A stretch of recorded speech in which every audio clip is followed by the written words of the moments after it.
¿Qué tal? Muy buenas noches, bienvenidos, bienvenidas. Esto es Hagan Algo, como cada domingo a las 9 por la pantalla de C5N, con una agenda habitual, pero con información, como siempre, diferencial. Aquí los domingos a la noche por C5N. Porque vamos a estar hablando de la causa de espionaje, naturalmente. Hoy hubo un comunicado de Juntos por el Cambio, hace instantes nada más, en el que lo que hacen es, a diferencia de lo que entiendo quiere instalar públicamente la coalición opositora, poner los reflectores sobre Darío Nieto, el secretario privado de Mauricio Macri, al que después dicen que quieren defender, y hablan sobre la integridad moral del exfuncionario. Por supuesto que acá no se está investigando si el secretario privado del presidente es íntegro o no moralmente, sino una causa de espionaje que tiene como protagonista central no a un personaje secundario como puede ser Nieto, sino al propio Mauricio Macri, al secretario general de la presidencia, ex Fernando de Andrés, y al jefe de gabinete de ministros, Marcos Peña. Pero bueno, es una solicitada que, a diferencia de las anteriores, tiene todas las firmas más sólidas o todas las firmas más voluminosas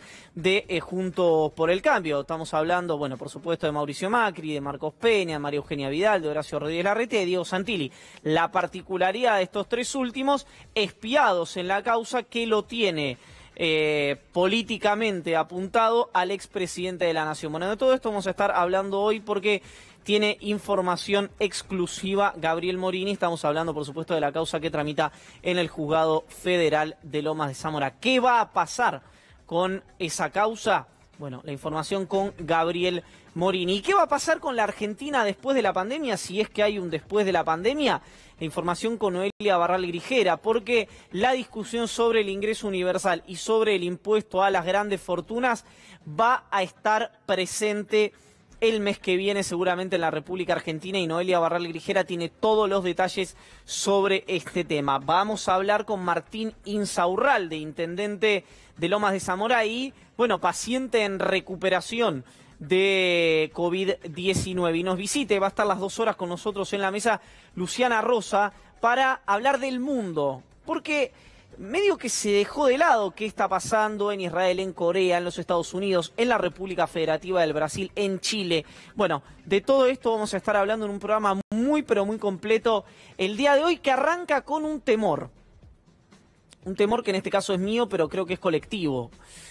Un temor que tiene que ver con la necesidad o la voluntad de un sector de la política argentina de representar o de azuzar a un discurso que, esta es mi verdad relativa, puedo estar equivocado, debería ser aislado.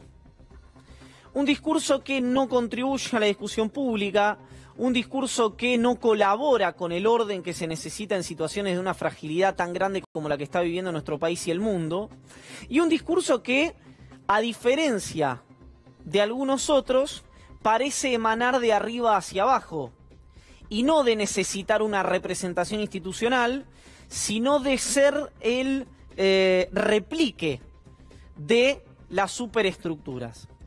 Mire, algo que a lo mejor le causa gracia, y yo desconozco si está en el uso pleno de sus facultades o no, pero no importa, porque a mí no me causa gracia, sino que me genera cierta preocupación, es algo que pasó en Mar del Plata, donde una vecina se acercó a plantear sus diferencias con el gobierno del presidente Alberto Fernández, y planteó algo que fonéticamente es parecido, pero semánticamente distinto, sobre el país al que no quiere ir la República Argentina. Vamos a ver si podemos compartir esto que ocurrió en Mar del Plata. Algunas de las opiniones de las personas que se van arrimando. Sí, decime. No queremos ser Valenzuela, queremos ser libres. No quiero ser Venezuela. Valenzuela, queremos ser libres. La libertad se defiende con todo. ¿Qué pasa con esto? Naturalmente la señora no tenía algo en contra del intendente de 3 de febrero o del actor chileno, sino que no quería ser Venezuela, efectivamente. Pero cuando pasan estas cuestiones, lo que uno ve, y lo que me parece que queda evidente, se piense como se piense, es que lo que hay es una réplica sin diagnóstico, sin pasarlo por ningún tamiz, de un discurso extremista que propone muchas veces un sector político en la Argentina. Argentina no es Valenzuela, por supuesto, pero tampoco es Venezuela, ni está en vísperas de serlo, ni en ningún momento lo quiso ser, ni hay ningún funcionario del gobierno nacional con representación política, con volumen político y con representación institucional que le parezca un horizonte deseable el país que gobierna hoy Nicolás Maduro. Pero no importa esto, porque esto también lo saben quienes dicen que Argentina va hacia Venezuela.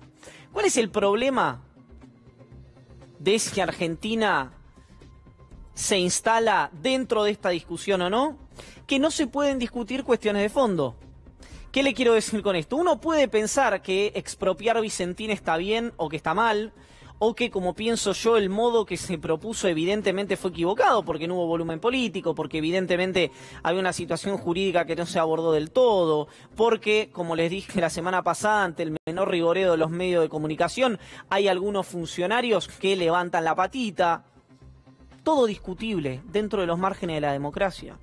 Así como les dije también la semana pasada que el gran secreto de que funcione la coalición de gobierno como funciona es la relación entre Alberto Fernández y Cristina Kirchner, que hay un tándem, o si quieren un trípode, pero fundamentalmente un tándem institucionalmente muy aceitado, así como el de Alberto y Cristina entre Massa y Máximo Kirchner, que evidentemente hay una visión distinta, no sé si del fondo, pero sí seguro de las formas de plantear las discusiones públicas de Horacio Rodríguez Larreta o de Martín Lustó, por plantear a dos figuras de la ciudad de Buenos Aires, pero le podría decir la propia María Eugenia Vidal, que tienen otros problemas, pero no el de la tentación extremista.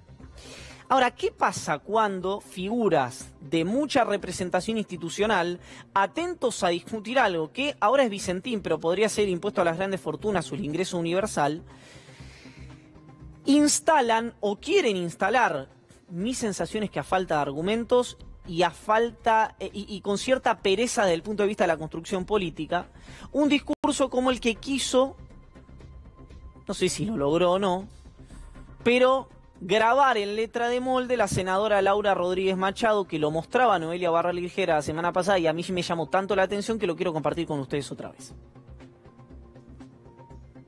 A ver, señor, ahora sí. Bueno, hay una élite satánica atrás de esto. Le quería preguntar alguna cuestión que tiene que ver con el campo. Córdoba, como conoce bien, es un lugar donde los cordobeses somos muy afectos al respeto de la propiedad privada y de los campos que nos dan de comer.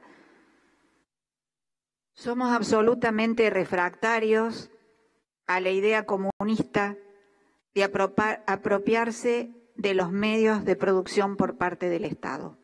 No la compartimos. Esto dice una senadora nacional muy representativa en el distrito, además que, muy representativa digo a nivel nacional, porque es senadora, pero además en el distrito donde Mauricio Macri cotiza en alza, que es Córdoba. En otros también, digamos, la ciudad de Buenos Aires, pero fundamentalmente en Córdoba.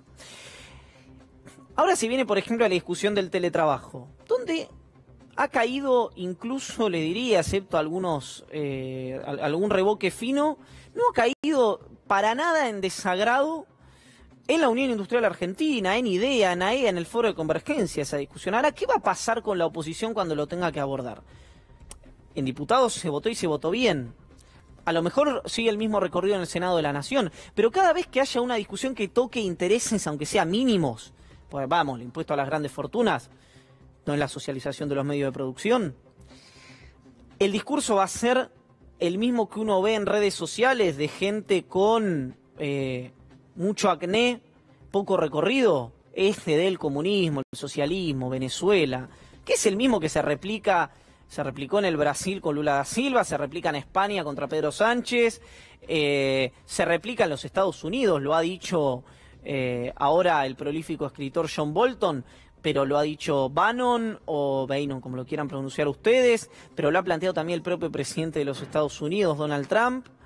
Es decir, esta tentación extremista que en Argentina siempre se evitó, producto de una madurez de la clase política entre la cual muchas veces ha estado incluido, la mayoría de las veces, el radicalismo.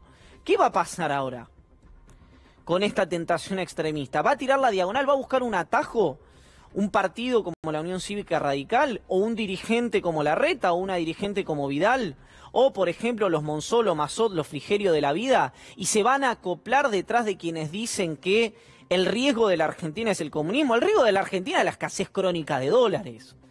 El riesgo de la Argentina es que, con razón o sin razón, hay muchos empresarios que creen que Argentina es un elemento desincentivador permanente de inversiones, de generación de riqueza. El problema de la Argentina es que esos mismos empresarios son los que hicieron la plata muy pero muy sencilla, que si tuvieran que ir a competir a otros países, sin faltarle el respeto a nadie, serían una pyme del calzado en Berazategui. El riesgo de la Argentina es que nos damos cuenta recién en una pandemia que se cobra vidas a nivel global, cómo se cristaliza la desigualdad, cómo se ve de una manera muy diáfana la desigualdad. Tal vez es por eso. Tal vez es porque está tan clara la desigualdad en Argentina, porque a Argentina a muchos no le gusta, que dije esto la semana pasada o la anterior, es una fábrica de pobres hace una cantidad de años indeterminada, con oasis en el medio. Bueno, fíjense el nivel, en la cantidad de pobreza que había, no sé, en el alfonsinismo y cuánta hay ahora. O cuántas villas de emergencia había en su momento y cuántas hay ahora. Producto de que la extensión de la frontera agropecuaria, producto de que el país no se federaliza, producto de la falta de generación de riqueza, no sé, lo que usted quiera. Ahora, lo que se ve que en Argentina hay problemas serios de fondo y no es el comunismo, y no es Venezuela, y no es la apropiación o la socialización de los medios de producción, ni nada por el estilo. Y hoy, ese problema, esa tentación extremista que se da en la Argentina, felizmente, para mi gusto, hasta el momento no encuentra vectores en el oficialismo. Vectores representativos. Digamos, se han dicho, lean los diarios, digamos, que últimamente son los grandes ordenadores de la política argentina. De Cristina Kirchner, de Máximo Kirchner, del presidente, de Sergio Massa. Se han dicho barbaridades. Ninguno responde con esta tentación. Ojo, criticar a los medios de comunicación es parte central también de la libertad de expresión. Porque muchas veces se plantean, ¿no?, cuestiones que son extrañas, como que más mínimo desacuerdo con una editorial o el más mínimo desacuerdo con un postulado es un ataque a la libertad de expresión. Digamos, si mañana Laura Rodríguez Machado quiere venir acá a discutir esto que yo estoy diciendo, tiene no solamente el derecho, sino que yo tengo la obligación de darle el lugar de que venga. Y es lo más seductor de todo esto, que es el debate de ideas, porque yo creo que hay una tentación extremista y seguramente la senadora crea que no. Ahora, criticarnos a los periodistas no es atacar la libertad de expresión. Bueno, todo esto se engloba en una situación muy preocupante, que es la situación económica de la Argentina, que no encuentra un horizonte de salida, porque no encuentra un horizonte de salida tampoco la gestión sanitaria. Yo creo, insisto, por un virus que no se conoce, o del que se conoce poco y nada, y que Argentina ha tomado, a mi criterio, una medida muy correcta de entrada, con vaivenes en la mitad y ahora necesariamente con una corrección a hacerse sí o sí, porque con una cuarentena muy estricta al comienzo y muy flexibilizada el resto de los días, mi sensación, producto de la presión política y empresarial, encontraba un límite en, por ejemplo, las camas de terapia intensiva. Hoy nos decía el jefe de terapia intensiva, el Ramos Mejía, que en la ciudad de Buenos Aires queda 13% en el sector público, 20% en el sector privado. No son los números oficiales, eso. Dan un poco más de temor, esos números.